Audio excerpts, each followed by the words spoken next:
En nombre del Padre, del Hijo y del Espíritu Santo. Bien, queremos recordarles que el próximo fin de semana tenemos la kermés de aquí de la parroquia, sábado y domingo, y fuera de la iglesia habrá venta de boletos para la kermés. Y queremos también invitarlos a la misa de mañana a las 5:30 para la fiesta del Santísimo Rosario. Bien, pues el Evangelio nos narra esto del oficial del rey que se ve en la necesidad de un hijo enfermo y entonces escucha que Jesús va de Judea a Galilea y va y lo busca y le pide el favor de que le sane a su hijo. Y Jesús lo trata mal al principio porque le dice: ustedes, si no ven milagros, no creen. Entonces, todos los acontecimientos, sin ninguna excepción, todas las cosas que nos pasan, los trabajos, las dificultades, todas vienen a poner a prueba estas tres virtudes de la fe, la esperanza y la caridad. No hay ni ha habido en sus vidas, ni habrá jamás ningún acontecimiento que suceda nada más porque sí o por culpa de alguien más. En absoluto. En absoluto. Todos los acontecimientos vienen a probar, a hacer crecer estas tres virtudes de la fe, la esperanza y la caridad. Imagínense si eso lo hubiéramos sabido hace 2, 3 años, ¿verdad? O 10 años, o 25, pues otra cosa sería. Porque lo que más evitamos, pues son las dificultades, las enfermedades, el dolor, el sufrimiento. ¿Sí? Entonces, nuestra fe no ha crecido porque no nos hemos aprovechado de lo que nos ha sucedido. ¿Sí? Entonces, nosotros no necesitamos ver milagros para creer. Los milagros no le hacen ningún favor a nadie. ¿Sí? Por ejemplo, en la Ciudad de México tenemos este santuario a la Santa Muerte, que al día van 5,000 personas. Son los mismos que pasan por el santuario de la Basílica de la Santísima Virgen de Guadalupe. Una vergüenza de católicos. ¿Qué tienen que ver los católicos con la Santa Muerte? Lo mismo que tenemos que ver con el demonio. Sí. Entonces, tal pareciera que el único motivo que obligó a este hombre del Evangelio a buscar a nuestro Señor, pues fue la necesidad. Fue la necesidad. No fue el motivo el querer escuchar sus palabras, sus instrucciones, sino que fue la circunstancia particular en la que se encontraba. ¿Y cuántos católicos nos comportamos de la misma manera? No venimos a la iglesia más que cuando nos vemos en una dificultad. Entonces, cuando se ven en la dificultad, ¿verdad? Sí se vuelven muy fervorosos y hacen lo que deben de hacer y luego vienen a la iglesia. Sí, bueno fuera que lo hiciéramos por amor y lo hiciéramos siempre. Entonces, esa era al principio la disposición interior del hombre del Evangelio.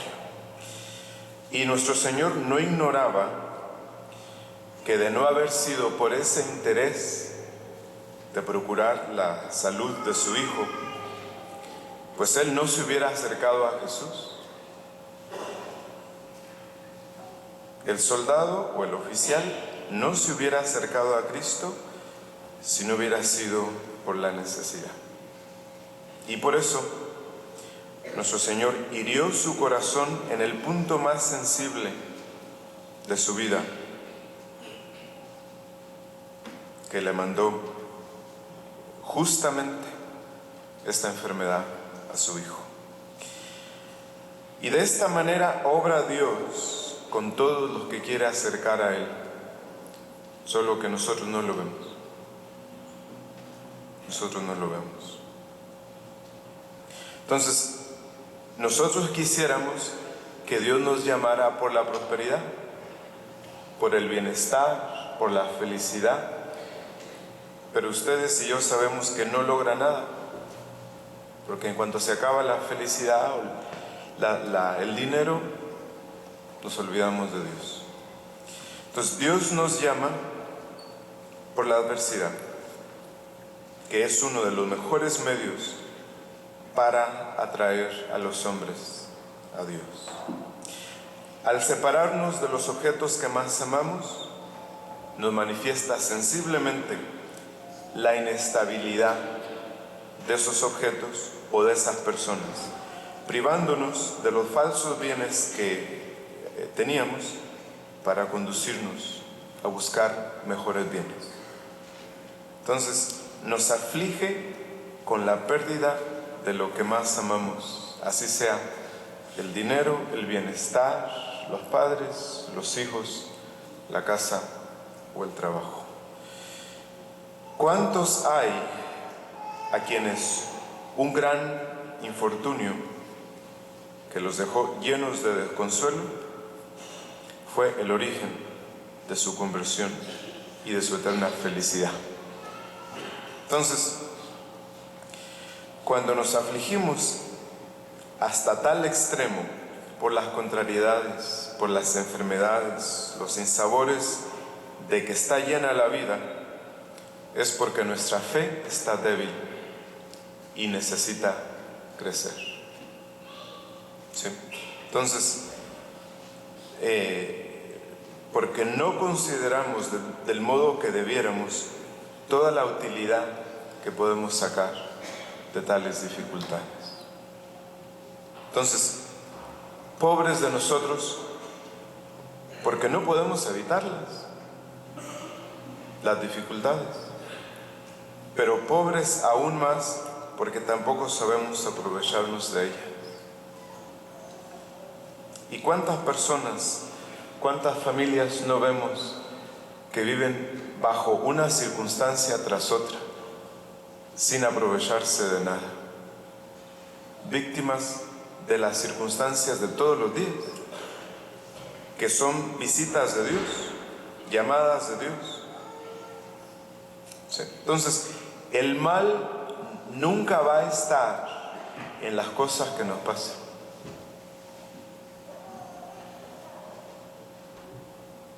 Sí, no sé si ustedes me estarán escuchando, pero algunos los veo que están pensando en otra cosa.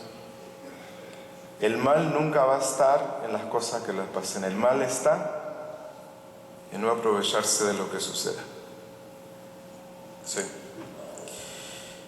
Entonces, Dios siempre nos va a herir en el lado que más nos duela, para desprendernos, para purificarnos, ¿sí? Como le sucedió al padre del Evangelio, que le aflige en la persona de su hijo.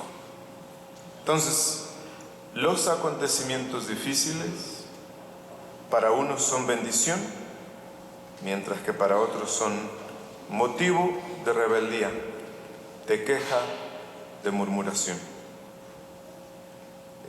Porque cuántas veces cuando algo nos sucede, nosotros decimos, ¿por qué no nos pasó otra cosa? Tantas otras cosas que pudieran habernos sucedido. ¿Sí? Es decir, pensamos que lo que nos sucedió es demasiado doloroso y superior a nuestras fuerzas. De modo que al parecer queremos dictar a Dios las desgracias con que nos debe poner a prueba. ¿Cuáles pruebas ustedes escogerían para que Dios les aumentara la fe? Posiblemente ninguna.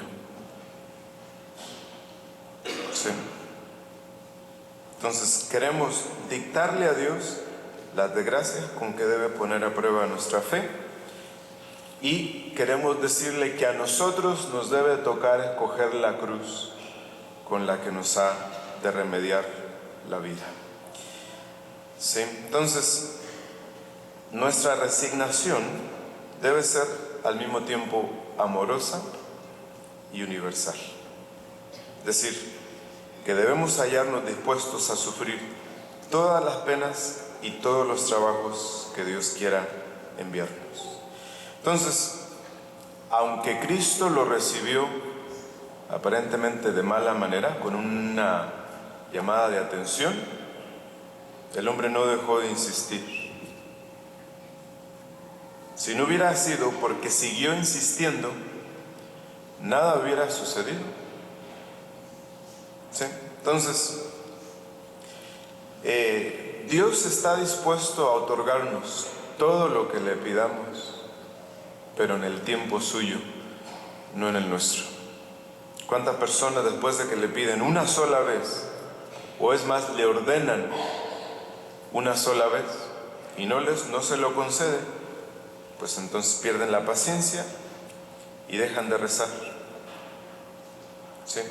Entonces, Dios quiere concedernos todo, pero no necesariamente inmediatamente. Él quiere que nosotros estemos acudiendo a Él para hacer crecer nuestro fervor, nuestra esperanza, nuestra fe. ¿Sí? Entonces, ¿qué fue lo que logró este hombre del Evangelio? Bueno, lo de la salud recuperada de su hijo fue lo mínimo que consiguió, porque lo que mayor consiguió fue la fe suya y la de su familia. ¿Cuándo fue que creció la fe del hombre del Evangelio? En cuanto obedeció a Cristo. No creció su fe cuando vio a su hijo curado. Creció la fe en cuanto Jesús le dice: vete, que tu hijo está vivo. Y él se fue. Obedeciendo creció su fe. ¿Sí? Entonces, Dios está empeñado en tenernos cerca de Él. Dios quiere tenernos siempre cerca suyo. Entonces, Él desearía que nosotros estuviéramos cerca de Él por amor a Él, por ninguna otra razón. Pero como a veces no lo hacemos, se ve obligado Él a colocarnos en una necesidad. Entonces, deberíamos nosotros estar dejando a Dios que lo intente todos los días, una y otra vez, permitiendo que suceda lo que sucede en todos los días. Entonces, lo hace así, porque como dice San Pablo en la epístola, los días son malos. Y para nosotros la salud consiste en estar viendo la voluntad de Dios. Eso es ser inteligentes, ver la voluntad de Dios en todo. Entonces, agradezcámosle a Dios que se acuerda de nosotros, que nos tenga en cuenta, que nos purifique, que nos aumente la fe. Consideremos todas las dificultades, los accidentes, los infortunios, los trabajos como una bendición, que detrás de ellos siempre vendrá una más grande, que nosotros ni siquiera nos imaginamos y pensamos. Entonces, lo último que entendemos del Evangelio que acabamos de escuchar es que de la fe del papá, de la familia, depende todo lo demás. Si el padre de familia es flojo, Sí. Que no le gusta hacer sacrificios, que tiene dificultad en creer en Dios. De ahí vienen todos los males. Sí. El hombre creyó, dice el Evangelio, y con él creyó toda su familia. Entonces, ¿qué más bien o qué mayor bien pudo Dios haberle otorgado a este hombre? Que la fe suya aumentada y la fe de la familia obtenida. En nombre del Padre, del Hijo y del Espíritu Santo.